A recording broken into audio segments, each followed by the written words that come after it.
بسم اللہ الرحمن الرحیم۔ السلام علیکم ورحمۃ اللہ وبرکاتہ۔ اللہ تعالیٰ کا بے حد احسان عظیم ہے کہ جس مالک کریم نے ہمیں آج 11واں روزہ رکھنے کی توفیق عطا فرمائی۔ معزز سامعین کرام، رب رحمان کی بات ہو، رمضان کی بات ہو، قرآن پاک کی بات ہو، نبی اکرم صلی اللہ علیہ وسلم آپ کی بات ہو اور عظمت والدین کی بات نہ ہو تو خود قرآن بھی، خود رب رحمان بھی یہ ارشاد فرماتا ہے وَقَضَىٰ رَبُّكَ أَلَّا تَعْبُدُوا إِلَّا إِيَّاهُ وَبِالْوَالِدَيْنِ إِحْسَانًا۔ رب تعالیٰ ارشاد فرماتا ہے کہ میری عبادت و ریاست کے ساتھ ساتھ اپنے والدین کے ساتھ حسن سلوک، ان کے ساتھ بہتر طریقے سے رہنا، یہ حکم ربی ہے۔ اور اسی آیت مبارکہ کو اگر آگے تک ہم پڑھیں تو قرآن پاک کے اندر اللہ تعالیٰ نے ارشاد فرمایا اف ولا تنہرہما وقل لہما قولا کریما، اور فرماتا ہے اف بھی نہ کہو۔ آج کل کے اس دور کے اندر سبھی ماں کے ساتھ پیار کرنا اور سوتیلی ماں کے ساتھ پیار کرنا، سگی کے ساتھ بھی لوگ بہت مشکل کے ساتھ پیار کرتے ہیں اور سوتیلی تو پھر سوتیلی ہی گنی جاتی ہے۔ ہم نبی اکرم صلی اللہ علیہ وسلم کے زندگی پر اگر نظر دوڑائیں تو ہمیں معلوم یہ پڑتا ہے کہ نبی اکرم صلی اللہ علیہ وسلم نے اپنی رضائی ماں، اپنی خدمت گزار، اپنی وہ ماں، آج کل کے دور میں اگر ہم دیکھیں کہ ان ماؤں کو آج کل کے دور میں کیا کہا جاتا ہے؟ خادمہ کہا جائے گا، اسکول میں رہنے والی کام والی کہا جائے گا۔ وہ اس کا کام کیا ہوگا؟ بچوں کو سنبھالنا، فیڈر ان کو بنا کر دینا۔ اس کے علاوہ خدمت کرے گی تو اس پر اس کو اجرت ملے گی۔ نبی اکرم صلی اللہ علیہ وسلم کو جب حضرت دائی حلیمہ رضی اللہ تعالی عنہ آپ لے کر جاتی ہیں تو اس دور میں بھی قانون یہی تھا کہ جب بچوں کو لے جایا جاتا تو اس پر کچھ اجرت ان کو ملتی۔ یہ ساری باتوں کو اگر ہم دیکھیں اور اس کے بعد اب ہم دیکھیں کہ نبی اکرم صلی اللہ علیہ وسلم نے ہمیں ماؤں کا ادب کرنے کے بارے میں کس طرح سکھایا ہے۔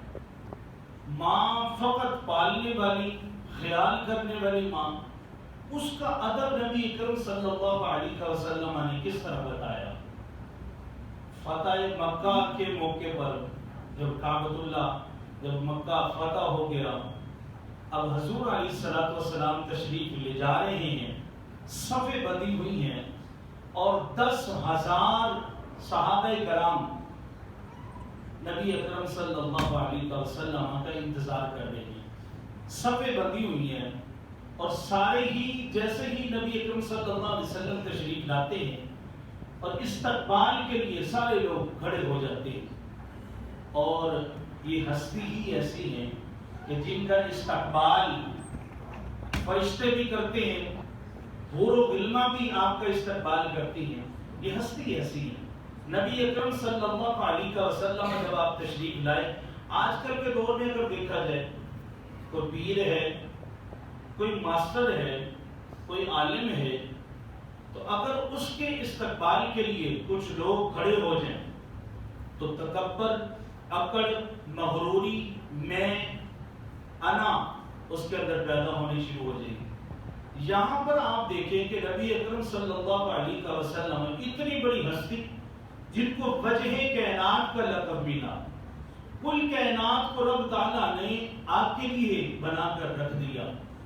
وجہ کائنات کا لقب جس ہستی کو ملا ہے، اس ہستی کے لیے صحابہ کرام کا استقبال کرنا، کھڑے ہونا، جب سارے صحابہ کھڑے ہوئے تو نبی اکرم صلی اللہ علیہ وسلم کی مبارک آنکھیں نم ہو گئی۔ آپ زاروں قطار رونے لگ گئے۔ جب آپ مصلی پر تشریف لائے تو آپ نے نماز پڑھائی، اور نماز پڑھانے کے بعد آپ تشریف فرماتے تو سیدنا ابو بکر صدیق رضی اللہ تعالی عنہ نے آ کر جو سوال کیا، آقا آج تو خوشی کا دن ہے، کہاں پر اکا دکا لوگ آتے تھے دار اسلام کے اندر داخل ہوتے تھے، اب تو گروہ کے گروہ آتے ہیں، اور آج دیکھیے کہ 10,000 لوگ ہمارے پاس جمع ہے، یہ خوشی کا دن ہے۔ آپ نے فرمایا ابو بکر اس موقع پر مجھے اپنی ماں کی یاد آئی ہے، اس موقع پر مجھے میری ماں کی یاد آئی ہے، آج میری ماں زندہ ہوتی تو وہ دیکھتی کہ میرے بیٹے کو یہ کتنا پروٹوکول مل رہا ہے، یہ عظمت و یہ شان و شوکت میری ماں کی بدولت مجھے ملی ہے۔ پھر نبی اکرم صلی اللہ علیہ وسلم آپ تشریف فرماتے تو حضرت دائی حلیمہ رضی اللہ تعالی عنہ جب آپ تشریف لاتی ہیں، بظاہر تو آپ خادمہ ہی تھی نبی اکرم صلی اللہ علیہ وسلم کے، ہمارے نبی کی خادمہ ہی تھی، خدمت گزار تھی، لیکن نبی اکرم صلی اللہ علیہ وسلم آپ صحابہ میں تشریف فرما ہیں، اور وہ جب تشریف لاتی ہیں تو آپ اپنی جگہ سے کھڑے ہو جاتے ہیں، استقبال کرتے ہیں، کالی کملی بچھا دیتے ہیں، اوپر بٹھاتے ہیں، اور صحابہ کو تعارف کروا رہے ہیں، یہ وہ ہے، یہ وہ ہیں، یہ میری والدہ صاحبہ ہے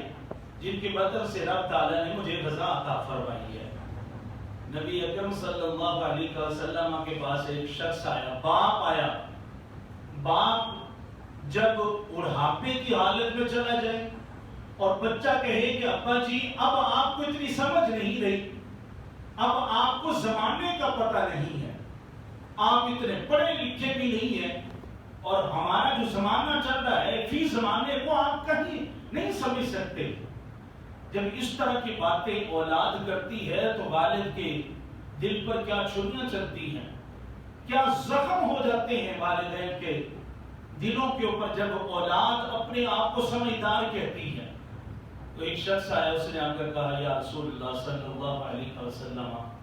میں اپنے بیٹے کی جس چیز کو بھی ہاتھ لگاتا ہوں نا تو یہ میرا ہاتھ چڑک دیتا ہے، مجھے پیچھے کر دیتا ہے۔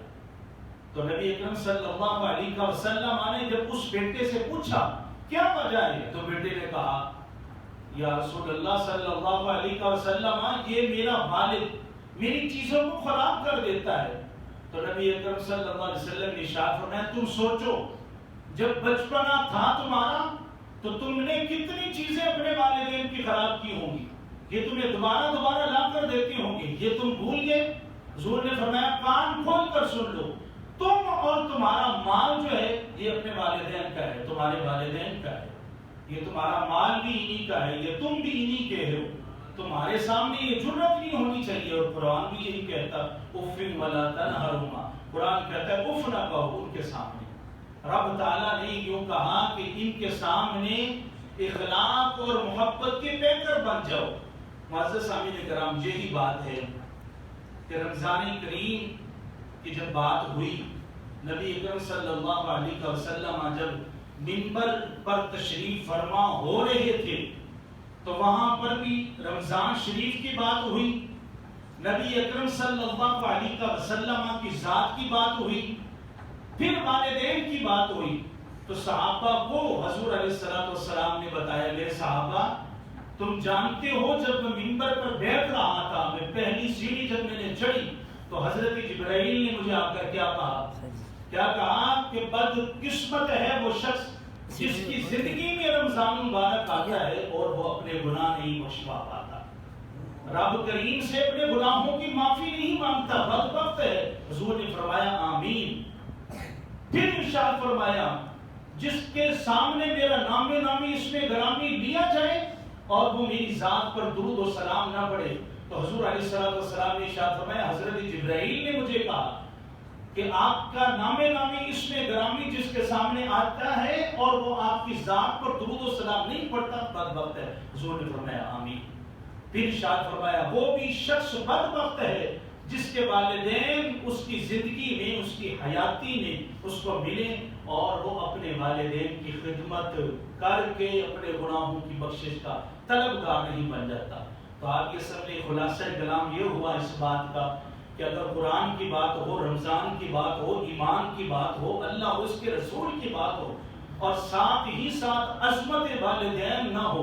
والدین کا ادب و احترام نہ ہو، بندہ مصلی پر ساری رات چاہے کھڑا رہے، قرآن پڑھتا رہے، نمازیں پڑھتا رہے، تسبیحات پڑھتا رہے، لیکن والدین کا گستاخ اور بے ادب ہو تو رب تعالیٰ ایسی عبادت و ریاضت کو قبول ہی نہیں فرماتا۔ اللہ تعالیٰ ہمیں جن کے والدین حیات ہیں